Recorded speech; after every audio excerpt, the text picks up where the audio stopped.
Hello, welcome to lecture 4 on Introduction to Microcontroller at Mega 328P. Myself, Professor Jaya Agrawal from Pimpri Chinchwad College of Engineering, Nigdi, Pune. In our last lectures, we studied about the features of Atmega, about the block diagram, and the important and the features related to each and every block. In today's lecture, we'll be seeing about the pin diagram of Atmega 328P.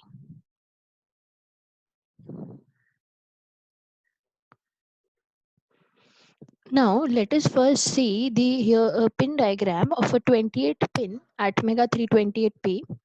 Now, in this 28P, out of the 28P, we have two ground pins, one VCC, one A reference, one A VCC. And so here it counts the makes to 1, 2, 3, 4, and 5. And the remaining 23 pins are input output pins. As already discussed, these 23 input output pins are used for digital data in and out, and these 23 pins are divided into three pods: pod B, pod C, and pod D. If you can see that pod B, from it's starting from PB0, PB1, PB2, PB3, PB4, PB5, and PB6 and PB7. So pod B consists of 8 pins. Pod C pins are placed here and they consist of 7 pins. Pod D again has 8 pins. Now, if we see properly, here a color coding is mentioned that the digital pins are made with blue color and the analog pins are made with green color. So if we look at these pins from PC0 to this PC0 to PC5 and two pins of port D. These pins can be used as analog pins as well as digital pins. So we'll see the function of this analog and digital pins later upon, because these analog pins will be used for us for interfacing. And then we have some additional features that these PB6 and PB7, these two pins, they are obviously digital pins, but they have an additional features that these pins are crystal pins. We'll see in detail what is this crystal pins. So what I mean to say in short is all the pins, they are multifunctional pins. Now these two pins are digital pins as well as they have an additional features of crystal. These 8 pins, they are digital as well as analog pins. You can see here that in front of each and every pin there is written something. Something means, for example this, if you talk about pin number 23, it's written PC0, that is it, the pin belongs to port C, 0th pin of the port C. So this is an ADC0, that means it is also a pin of the analog to digital converter. It is the 0th pin of the analog to digital converter. So many of the pins, they have multi functions. So we'll see what are the different functions of all these pins. We'll proceed one by one. Now first comes the VCC, that is obviously the digital supply voltage. As we all know, because Arduino will require a supply voltage. Ground, there are two ground pins. Then now coming to the port B. Port B, it consists of 8 pins. Here the functions of the port, the functions or the characteristics of the port are mentioned. Port B is a 8-bit bidirectional input-output port with internal pull-up resistors. Now we have discussed about this internal pull-up resistors in our last lecture. What is the importance of internal pull-up resistors? We'll see what does this mean by bidirectional. Bidirectional input output means the pins belonging to port B, that is from the 0 to PB7 pins, these pins can be used as input as well as output. Input in the sense when we are giving some data into the microcontroller, and out means when we are getting data out of the microcontroller for interfacing or something like that. So bidirectional means these 8 pins can be used as both input as well as output.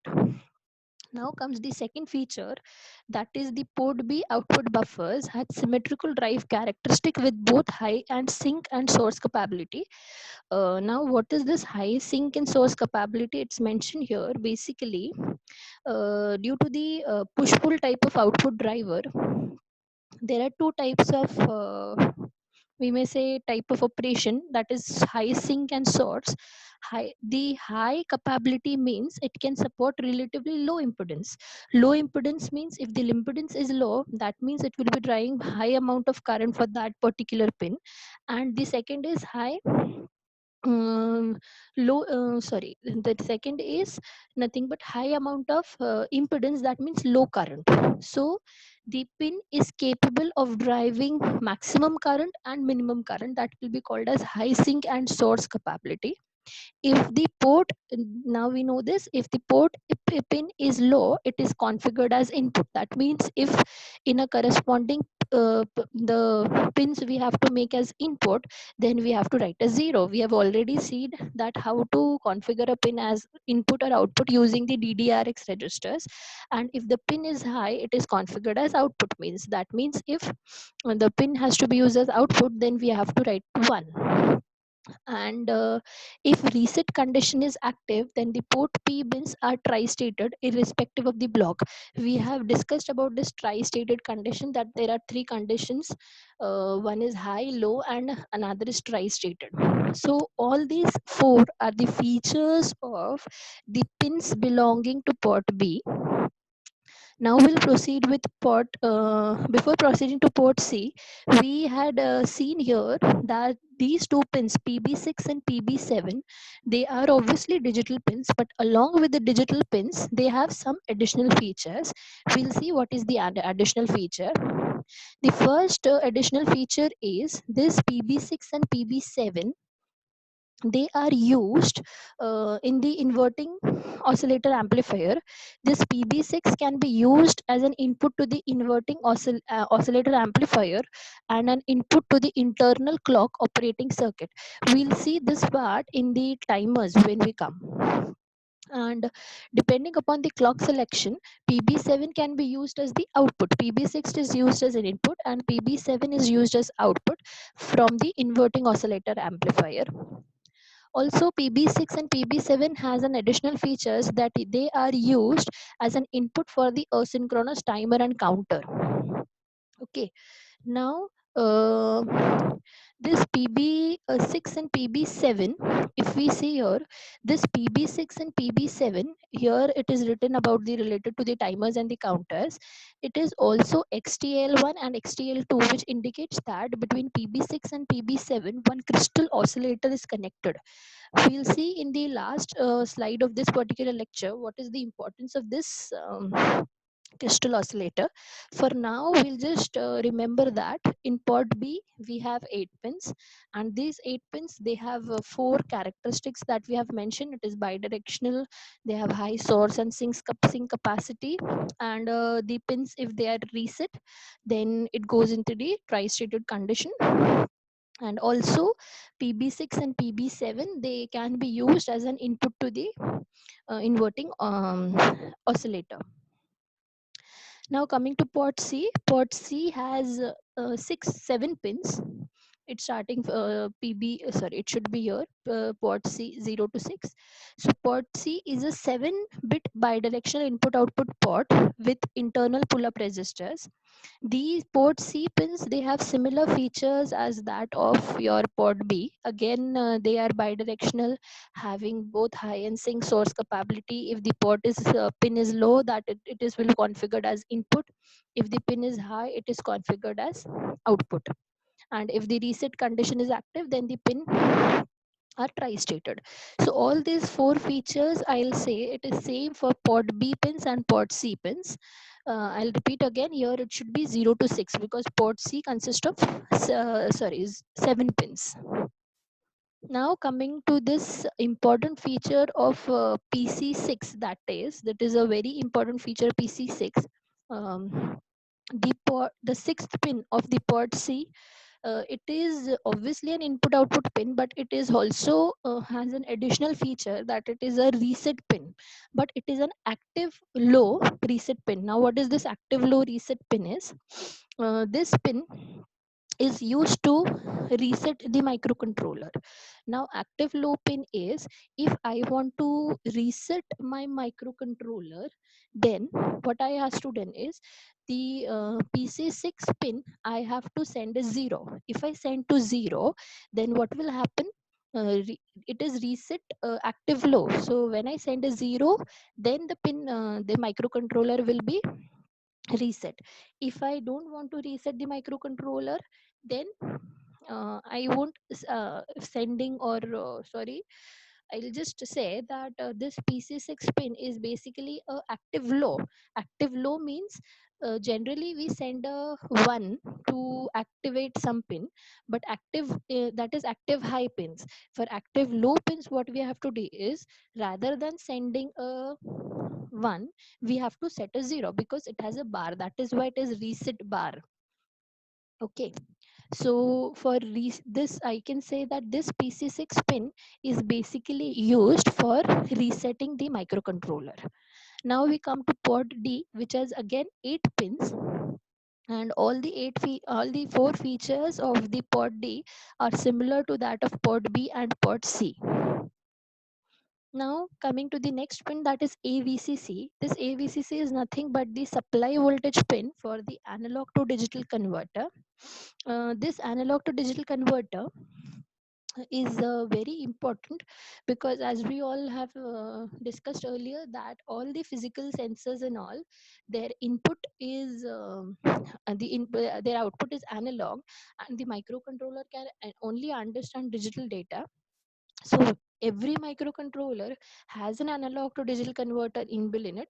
So AVCC is the supply voltage pin of the analog to digital converter. So if the ADC we are using, that means some analog input is connected, then we have to connect this pin to the VCC pin through a low pass filter. And if we are not using it, it should be just connected externally through a wire or something. Then comes the next pin, that is A reference.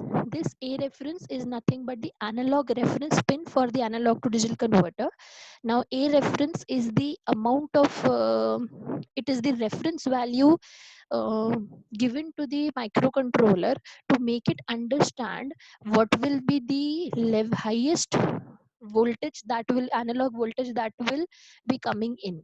So about this pin we'll be studying in more detail in analog to digital converter. Now this ADC, analog to digital converter, these two additional pins 7 and 6, that means these are available only in the TQF and VFQFN packaging of Atmega. These two pins, they serve as analog inputs to the analog to digital converter. All actually the analog to digital inputs, in some of the packages of Atmega we have 6 inputs, and in some we have 8, depending upon the packages.